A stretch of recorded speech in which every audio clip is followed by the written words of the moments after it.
Le Zoom Echo.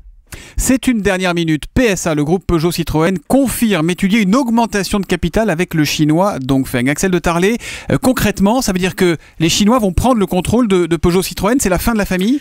Alors oui, probablement c'est la fin de la famille. Les discussions ne sont pas closes, tout peut encore capoter, mais vraisemblablement au terme de l'opération, de l'augmentation de capital, les Chinois devraient se retrouver entre 15 et 17% du capital. Il y a plusieurs scénarios qui circulent, alors que la famille, elle, serait reléguée au second plan avec des fourchettes qui iraient plutôt de 12 à 16%.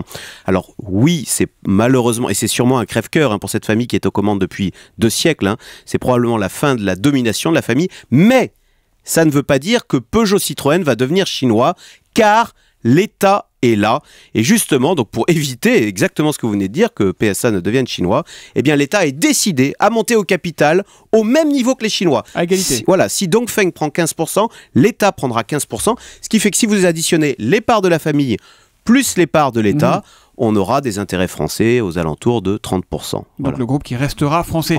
Axel, la semaine dernière, on a appris que ce même constructeur chinois, Dongfeng, avait également noué un partenariat avec Renault. Est-ce que ça veut dire que les Chinois sont en train, là en ce moment, en douce, de faire main basse sur nos constructeurs automobiles? Alors non, ça il faut savoir, c'est très courant dans l'automobile, tout le monde travaille avec tout le monde. PSA travaille avec Toyota par exemple, ou avec Opel. Renault travaille avec Mercedes, on ne dit pas que Renault est allemand, donc c'est très courant. Non, là, ce qui se passe entre PSA et Dongfeng, il s'agit d'un accord capitalistique, donc disons les choses, ça veut dire que les Chinois vont devenir propriétaires en partie de Peugeot. Donc quand vous êtes propriétaire, les intérêts, les accords sont bien plus puissants. Et c'est d'ailleurs tout le sens de ce rapprochement, parce qu'il faut dire les choses.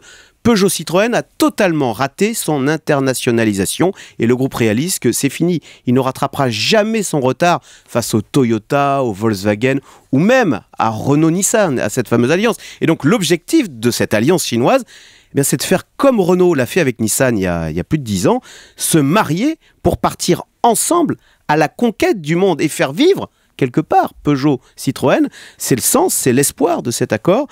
Alors il y a une petite différence, c'est que dans Renault-Nissan, le maître c'était Renault. Et là, dans Peugeot Dongfeng, le maître, ça sera plutôt les Chinois. Se vendre en partie à Dongfeng, aux Chinois Dongfeng, c'est la condition de la survie aujourd'hui pour PSA, le groupe Peugeot Citroën. Axel de Tarlé, le Zoom Echo sur Europe 1.